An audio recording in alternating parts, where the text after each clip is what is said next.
Greetings from Castle Goring, from Nikki, Aurora, and from me.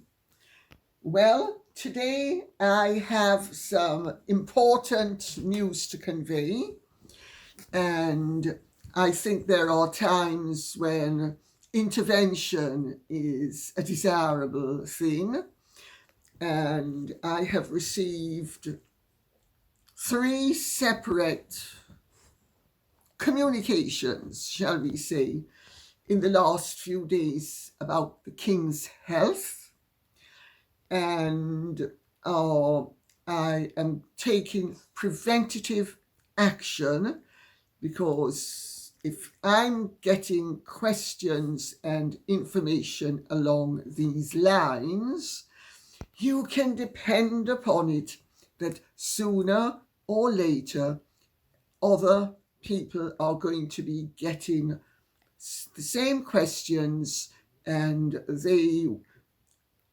hopefully, if not doubtlessly, will not actually have access to some of the knowledge that I am fortunate enough to have access to, and they can create a whole melee and cause mischief. And therefore, I am going to go with 2 questions that I have had, one of which is from a friend of mine, and the other is from someone who is not a friend of mine, and then there is someone else which I'm not even going to go into. But Verger says, Lady C, the palace have sent out instructions to the church to have practice sessions of prayers for the king. This strikes me as pretty ominous.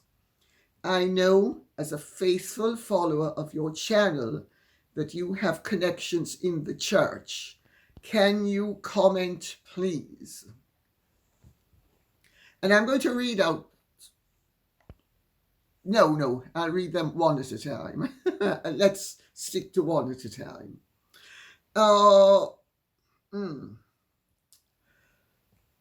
Yes, I am aware of the fact that the palace has been in touch with the churches. May I point out that after Queen Elizabeth, the Queen Mother, and the late Queen and Prince Philip reached a certain age, when it became obvious that their demise would not be 30 or 40 years hence, not even 20, that it became accepted practice to have preparations in the event, and that included not only elaborate funeral preparations, but various prayers, etc. Because, of course, the monarch is the supreme governor of the Church of England. And also, we pray in the Church of England for all the members of the royal family, not only the king. Not all of them particularly and specifically, but that's what happens. Is it ominous? Not particularly. Is it standard? Pretty standard at his age. Does it have a degree of urgency? We will get to that with the next question, which is ABL. My grandson was at Hampton Court last week with the King, and he says he was shocked by how frail and ill he looks in person. If you have any updates on his health, they'd be welcome. This is the one, actually, that has more spurred me into action than the other one, and what I've been hearing otherwise in terms of prayers.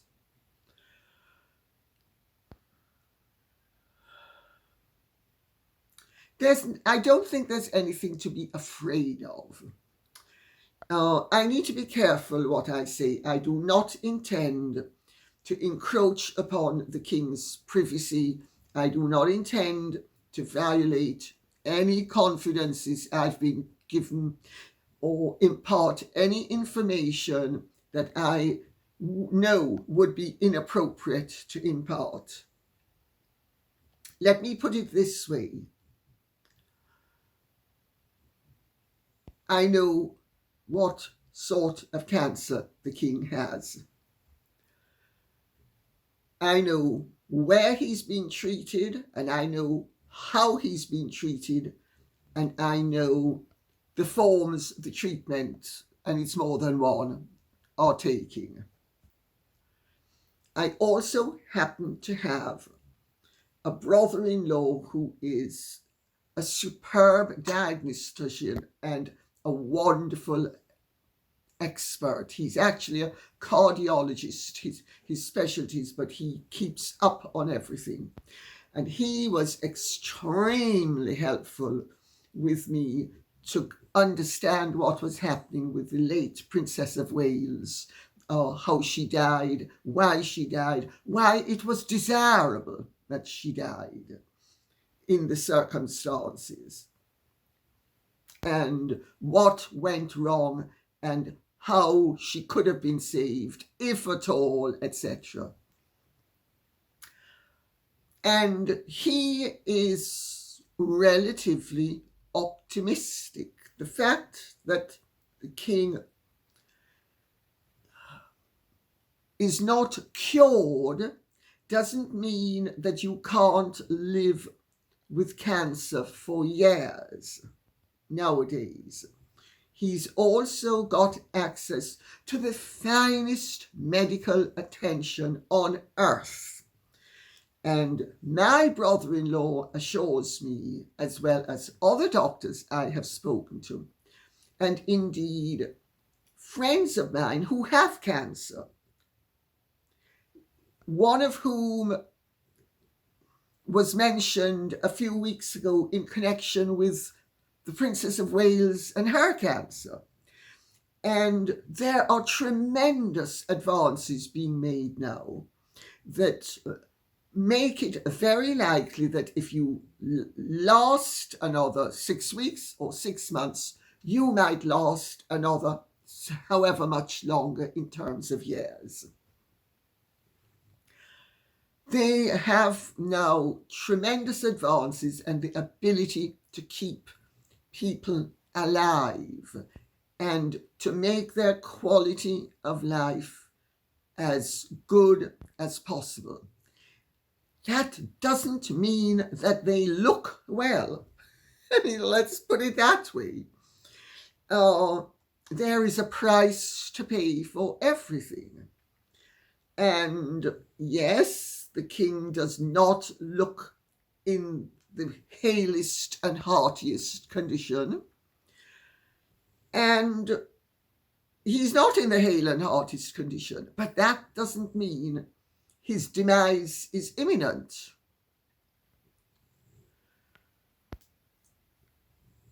I will say, of course, when you have chronic cancer, you have to be more careful than you would be if you didn't have chronic cancer. Now, I have friends who have lived with cancer for 2 decades. That's right. And they are doing pretty well.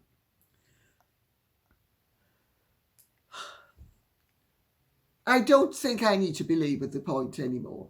So the king doesn't look great. People are noticing it. He is leading a full life with as full a program as he can possibly do, which is a far fuller program than most people who are 20 and 30 years his junior. Let's remember that. He's well past retirement age. The very program that he undertakes on a daily basis is pretty backbreaking for even healthy people, much less people whose health is challenged. So I think we need to modify our expectations and not expect him to look like Arnold Schwarzenegger at 30. Let's put it that way. And cut him some slack and understand that it's actually good that people are concerned because people care. And that, I think, is a positive sign. But I don't think that we need to panic, and I certainly don't think that we need to have this sort of scenario blown out of proportion because it suits certain people. I don't think so. Mr. DeMille, your favourite star's going to have to wait for her close-up. Leanne Anderson says, what really bothers me is not Meghan, I simply ignore her, but Harry. Catherine was such a good friend to him, and look how he has treated and allowed Meghan to treat her. I hope that weighs on his shoulders and conscience.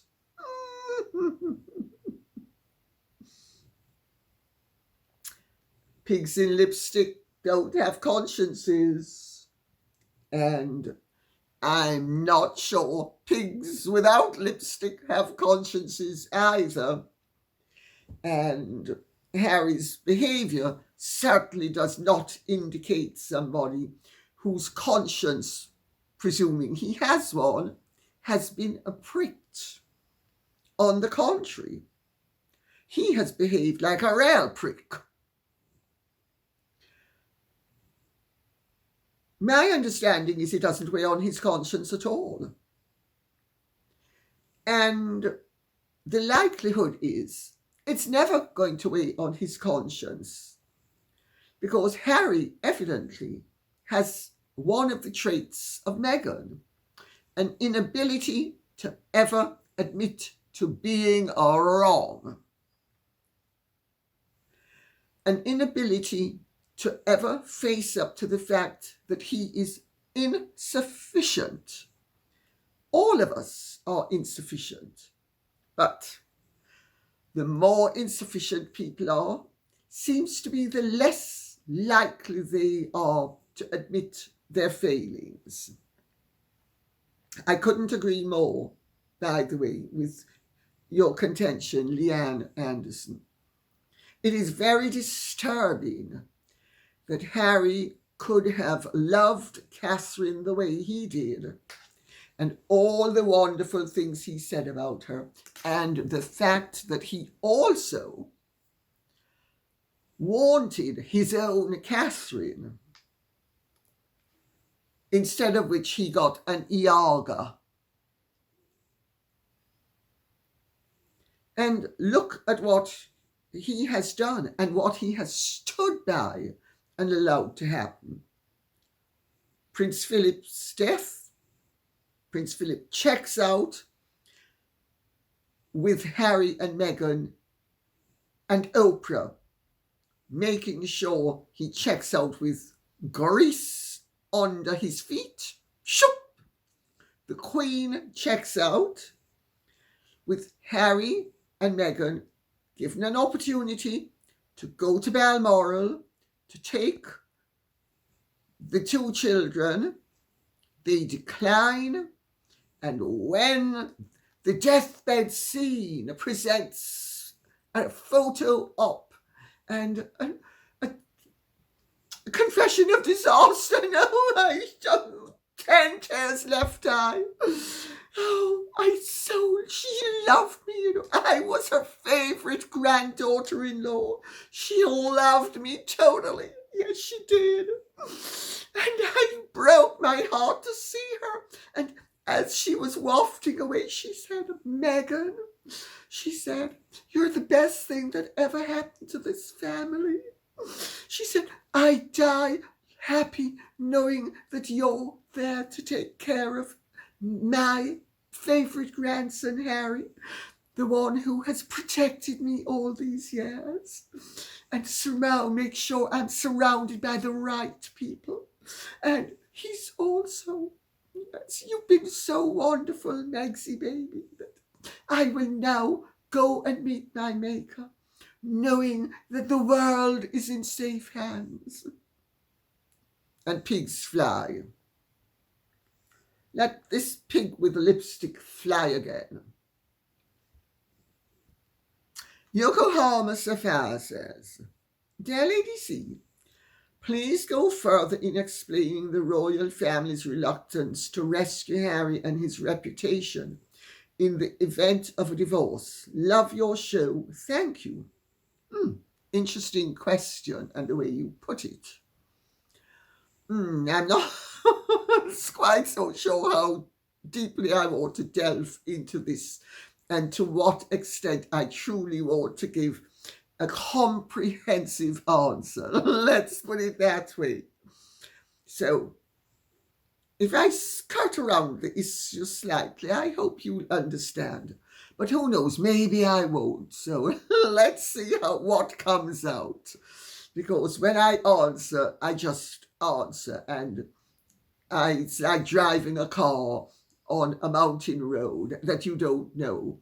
You really don't know what you're going to have to confront around the corner. So you're very careful as you are driving to make sure that your speed is right, you hug the right side of the road, etc., etc. So,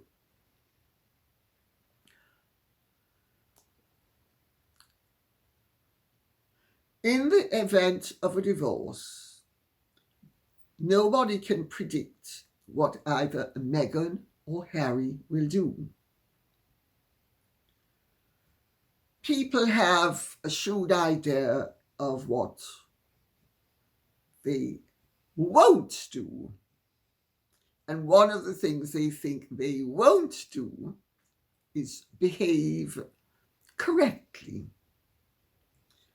Harry, of course, has been utterly disloyal to his family. And Harry has burnt bridges with his family, and he has incendiarized, if there's such a word, the trust that his family had for him. You cannot trust somebody who has utterly betrayed you and done it shamelessly and flagrantly. So there's a lack of trust. There's also the fact that Harry is not, shall we say, entirely rational. And when you're dealing with people who are not entirely rational and who have shown themselves to be unpredictable and treacherous and boundaryless and mindless of the damage they will do to you, you're not exactly going to be helping them to climb to the top of the cliff and throw boulders, just in case they're going to throw the boulders in your direction as well.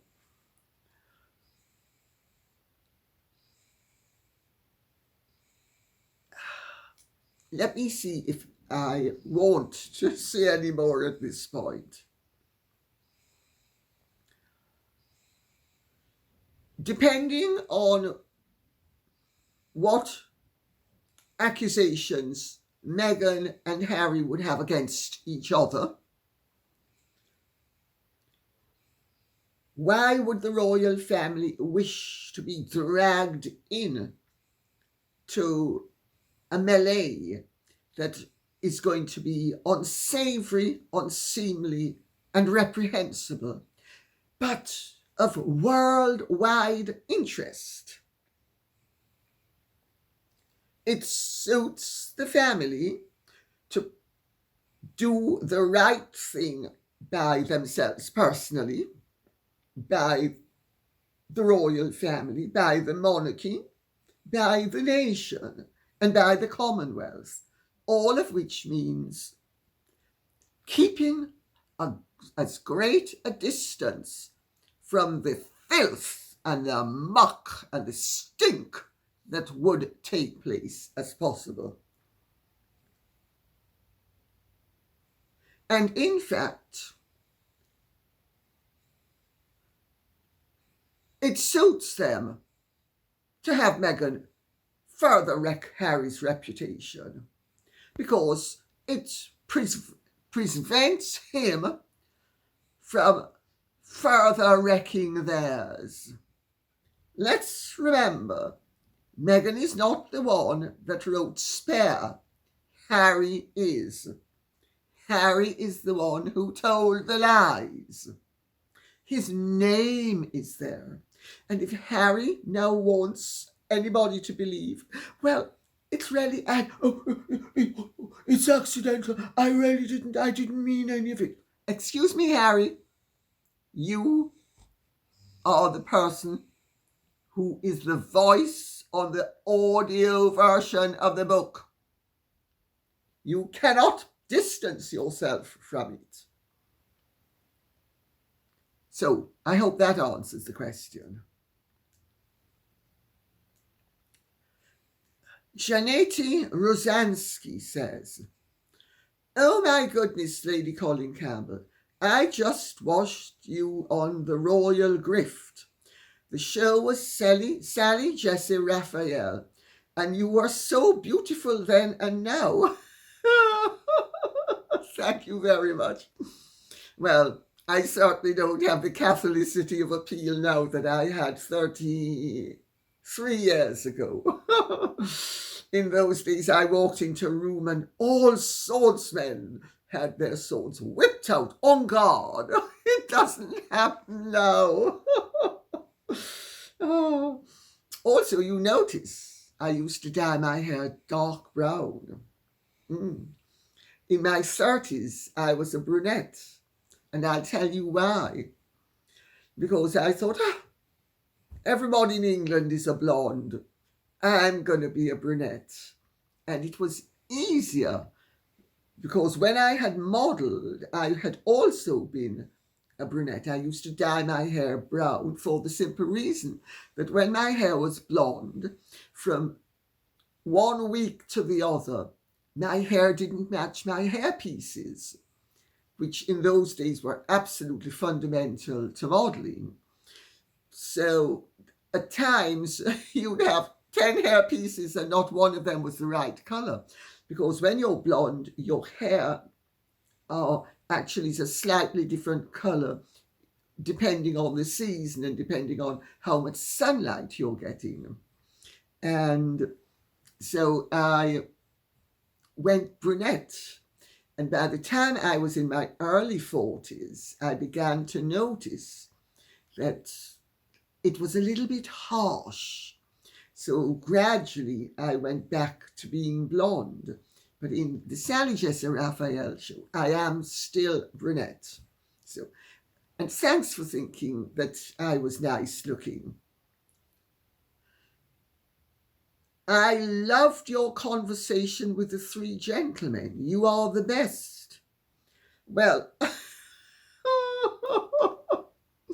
there are many other comments, many of which make the point that I held my own, but that I was treated abominably by at least 2 of them, and I was.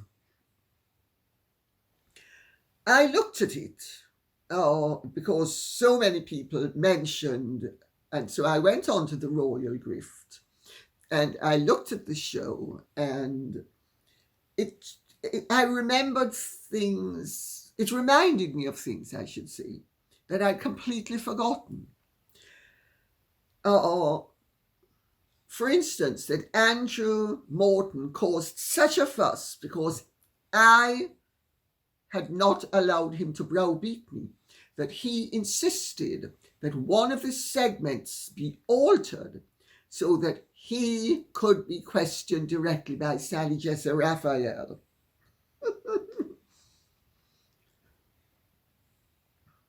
I also was appalled at the way James Whittaker kept on barracking me. But let's start with Andrew Morton. Now, I like Andrew, and he was not nasty and out of order the way James Whittaker was. But he did lie flagrantly, and he knew he was lying, and I caught him up on some of his lies. For instance, the suicide attempts that were he had presented in his book, and on the television he said, oh no, they weren't, they were cries for help. And I made the point that in March 1992, before his book was even finished, I said that I had been fed these stories and had checked them out and completely discounted them because they weren't true. Well, he went with them as true in the book, but then on Sally Jesse Raphael, he was backtracking furiously. That's one thing he did. Another thing he did, which was really, he really was the scabies of his day. I used to say he was Diana's propagandist, and he was. He really was scabies in the 90s. And I just thought it was sickening, quite frankly. But something else that he did, which I thought was absolutely unacceptable, was he, sorry for laughing, it's so ridiculous. He had the unmitigated gall on national television to tell the world that I had copied him when he had copied me. Because, as I pointed out to him, he said I imitated him. Well, I didn't imitate him. And I couldn't have imitated him. My book was published months before his book was finished. So, just a brazen lie. Total brazen lie. I had run across Andrew Morton in the late 80s. I didn't know who he was. I didn't mix in the gutter press world. And in those days, he was, I can't remember which gutter press publication he was the royal correspondent for, but he was for one. I don't remember what it was. So I'll give you a bit of background as to what really happened. And he phoned me up and asked me, he said he was doing an article for Tatler. This would have been in about 87, 88, maybe 89. He was doing an article for Tatler. And the article involved dogs. It was about dogs. And he knew I was a great dog lover. And could he interview me? Now, Tatler is a perfectly reputable publication. And it's a sort of thing that people who like publicity, who are in my world, will go along with.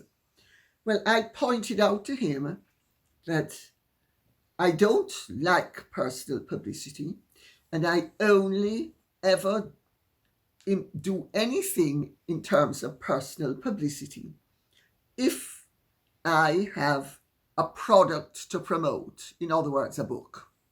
Otherwise, I'm not interested in personal publicity. I wasn't interested in any publicity. I lived, and still to a large extent live, in a world where publicity is undesirable for people like me. And people understand now that what I'm doing for Goring, and it's accepted. And also people who know me know I have the mouth of a steel trap and a mausoleum, and will never repeat what I shouldn't. So they tolerate the fact that I am as much in the public eye as I am. But I can promise you that most of my friends have absolutely no admiration for people who are in the public eye and are seekers of publicity. So he knew that, and I very nicely but firmly rebuffed him.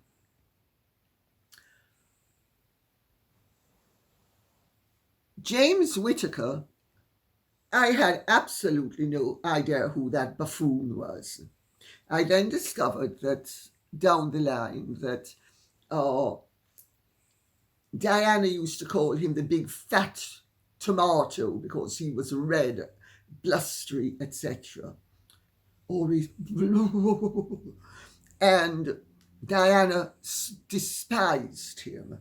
I think she had the hots for Andrew Morton, which I have to say I could understand. I didn't have the hots for him, but he was a very attractive man. Big, burly, good-looking, and really a hunk. But James Whittaker was just, ugh. Well, I by then knew who James Whittaker was, but I hadn't really known who he was until I wrote and published my first Diana book down in private. And because I think he was a royal correspondent for The Mirror, and I was suing The Mirror for libel. Andrew Morton was affiliated at the time with the Sunday Times, and I was suing News Group as a result of something to do with Kelvin Mackenzie, who was another part of the News Group stable. And so I was suing both the newspaper companies that they were affiliated with, and they knew it. Well, I give Andrew full credit for the fact, although he was lying brazenly, he wasn't personally abusive. But James Whittaker was trying to be personally abusive. I do know actually. He was trying to press my buttons in terms of my upbringing. Like, why would I be ashamed of the fact that God created me with a birth defect? I mean, ludicrous. I'd never been ashamed of it, and I'm never going to be ashamed of it. He was trying to press that button. He was also trying to press the button, which I found indefensible, that it was okay for a lord to beat up his wife, smash up her face, and make her end up in hospital on two separate occasions. He was, I mean, you talk about misogyny. And also he was a real oik. He was a pretentious oik. Because I remember in 1999, I was in Jamaica, and he phoned up my mother. God knows how he got the number. Well, I suppose it's easy enough, it was actually, to think about it, it was dead easy because it was listed in the telephone directory.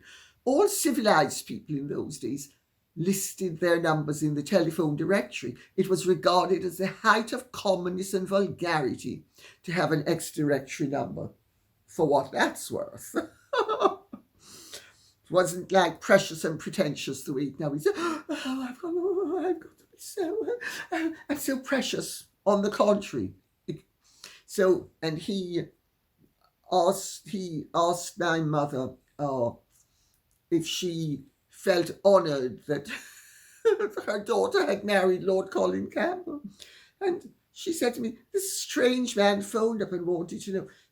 I told him, well, why would I be honoured that my daughter married Lord Colin Campbell? She was genuinely perplexed. So I had to explain to her that James Whittaker was a petty bourgeois oik with pretensions who actually was so unsophisticated and so ignorant that he didn't realize that there were people in other countries that were not honored by associating with his ilk, much less people he was looking up to. And she understood when I'd explained it to her. But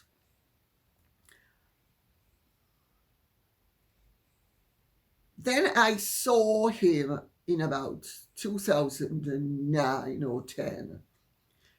I was at a reception at the Polish ambassador's residence. And he was there. And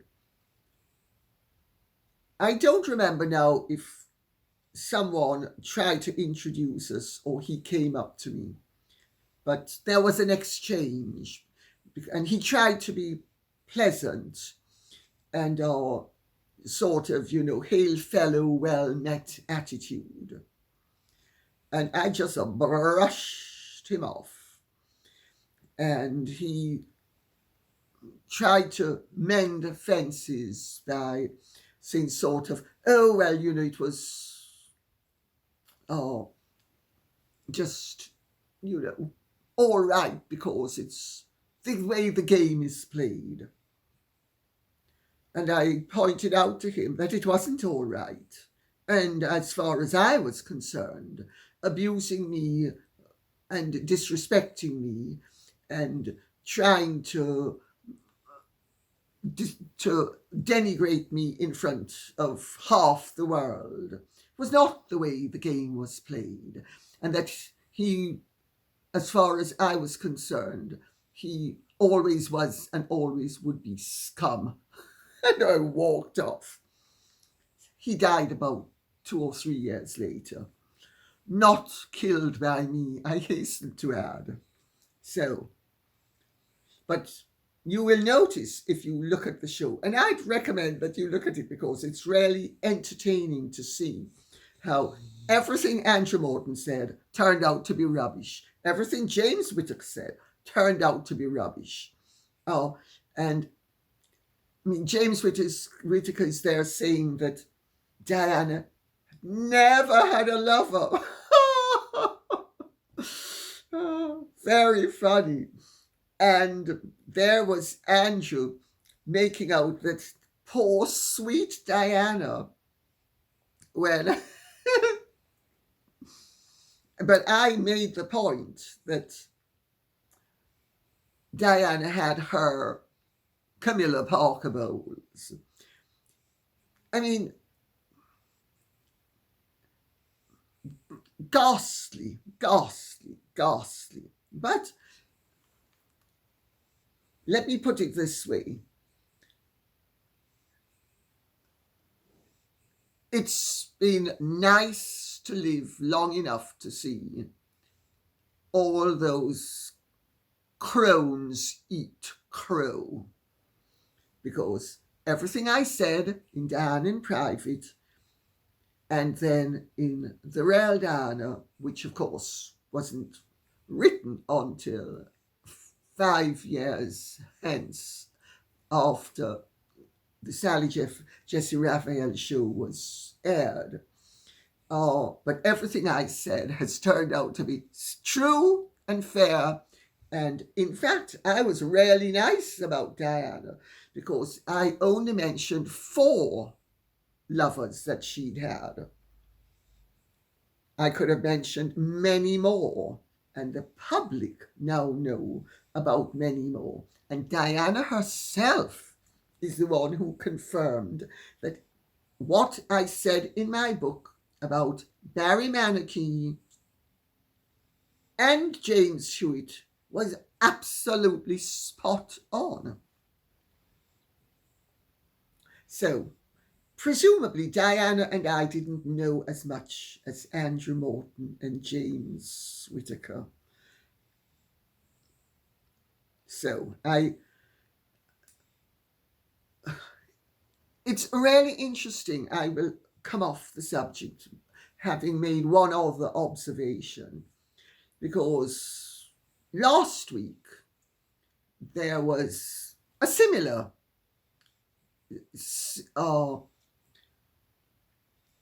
incident on the Dan Wooten show where Narinder Kaur, and what a cur she's turned out to be as well. I mean, she accuses me of never having experienced racial prejudice. And when I point out to her, and I stopped at 3 members of my family who had, 2 of whom had been terminated, and the 3rd shot at point blank range and nearly terminated. Her facial expression was like, well, so what? I mean, they're white people. I mean, so what? And I know that that's absolutely a wrong attitude to have, because there are many people of colour all over the world who are not racist, just as how there are many white people who are not racist. And for her to think that it's perfectly okay for black people to kill white people, but it's not okay for white people to criticize brown people when they are being badly behaved. It's just another version of the rank lack of scruple and morals which was exhibited in that Sally Jesse Raphael show. So we'll move on to what truth wins always says. What people never mention or notice is Jessica Mulroney. A. Migraine stole the cooking idea from Jessica Mulroney. Check Jessica's 5 at 5 cooking series long before Megsy existed on the map. And I've checked it out, and you're absolutely right. And she really did it well. B.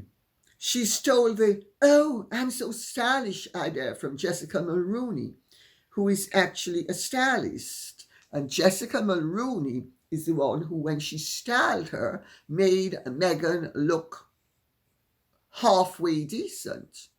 Now she looks like something the cat dragged in, by and large. Not always. Every now and then she manages to scrub up well. But by and large, it's mostly miss, very seldom hit. C. She learned to keep appearances as a charitable socialite from Jessica Mulroney, who created the shoebox charity for women long before Megsy existed on the map. And I would hardly call Archewell a charity. I do not think that 95% pocketed by individuals is charitable. I actually call it something else, but we're not going to go there. Ladies, be cautious with the... And this is continuing the question. Ladies, be cautious with the friends who butter you up, call you their sister and role model, and then steadily copycat their lives into a one-upmanship of, I took your all and did it better. Jessica Mulroney has not received any acknowledgement and credit for her achievements, while Megxie is riding on her train. I have to say, truth wins always. I love that. I think, thank you very much. Poor Jessica Mulroney has been sidelined, and Meghan used her back. She's one of the few women upon whose back Meghan managed to climb. Meghan's ascent was by and large very much thanks to men, but not with Jessica Mulroney, who was a true and good friend to Meghan. Of course, what you're saying is all about Eve, and you know the movie with Bette Davis and the Anne Blythe character in it, Eve Harrington, is very much Megxie baby. I've had a Megxie baby in my life. Somebody who was less privileged and advantaged than Megxie baby, although they do have certain territories in common, actual territories, which I won't go more into than stating that fact.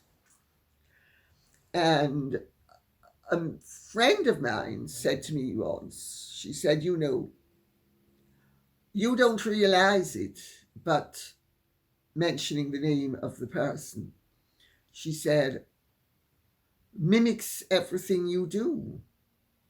Well, of course, I wouldn't have really. She said, when you go like this,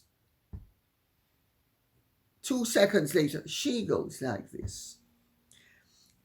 Well, she did actually end up doing very well gratis me, because she associated with me, she copied me.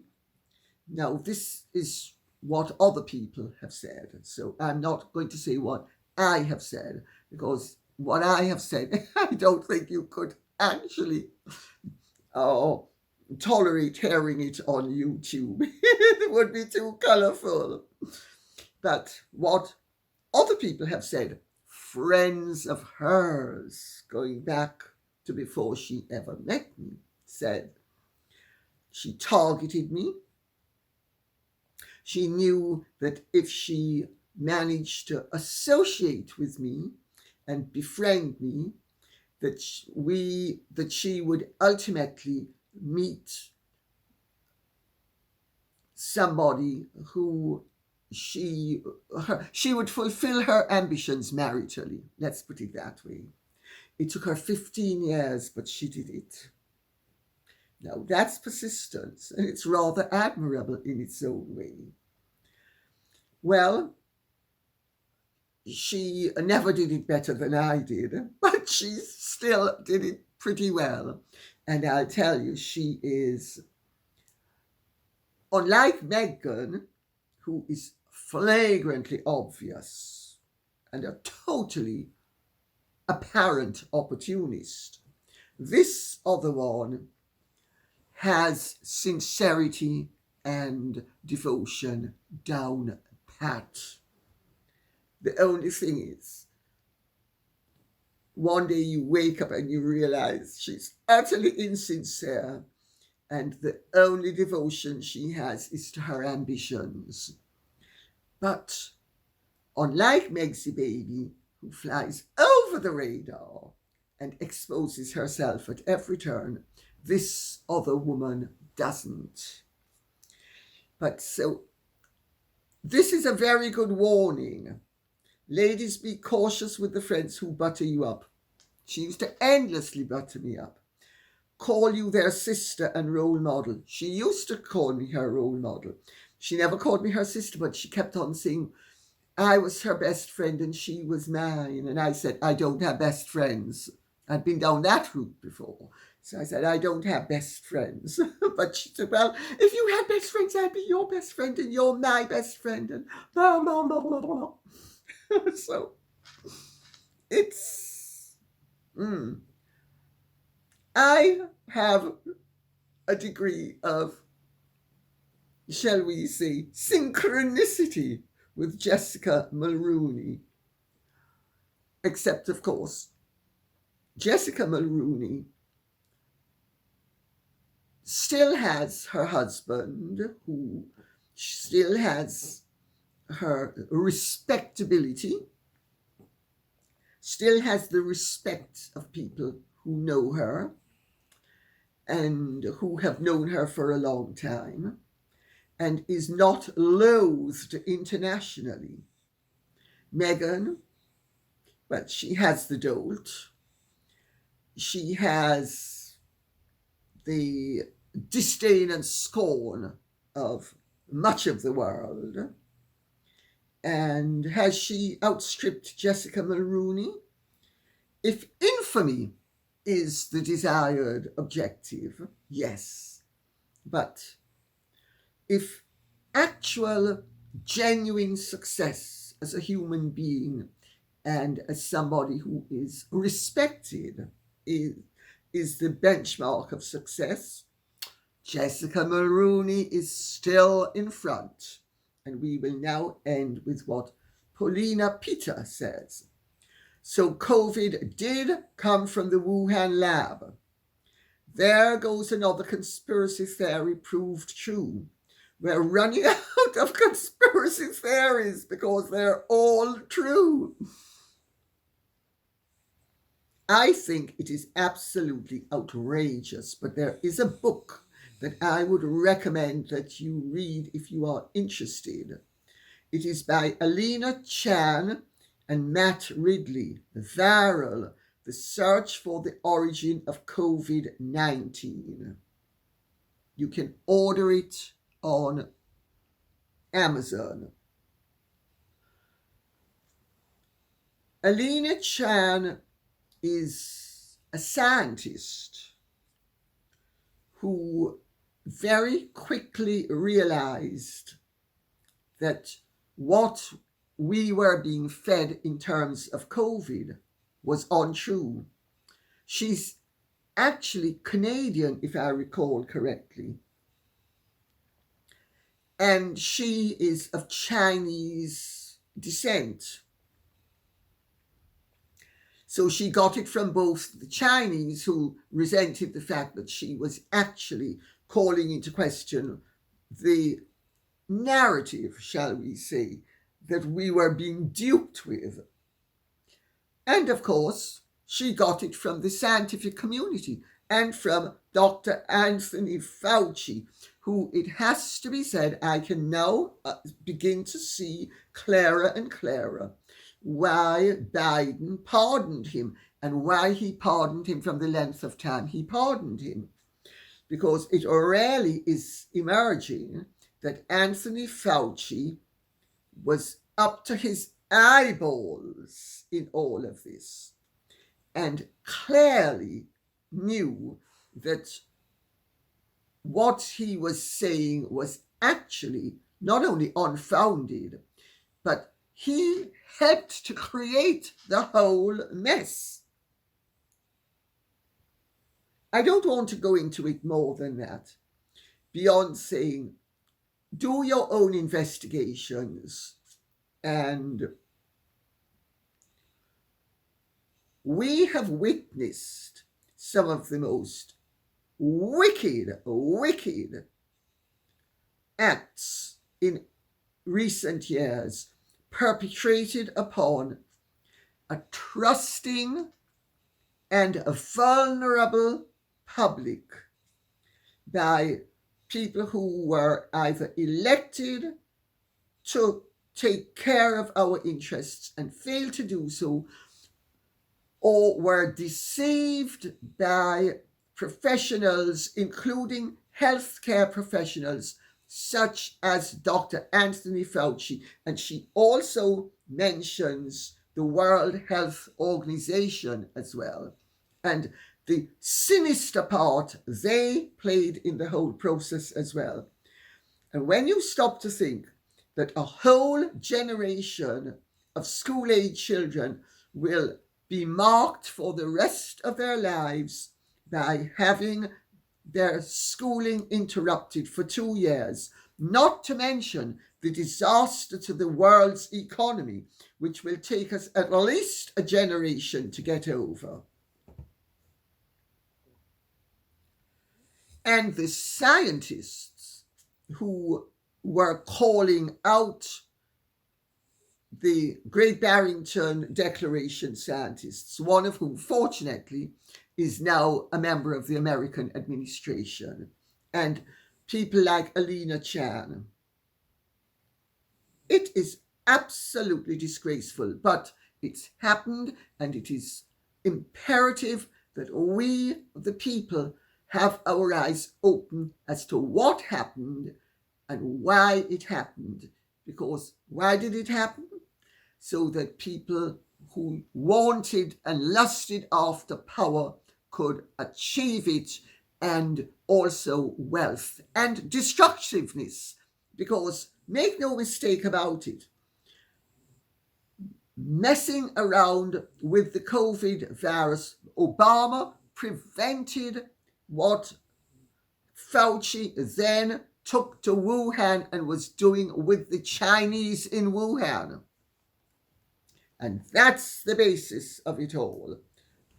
No wonder Biden pardoned him, because really, he should be put in prison for the rest of his life.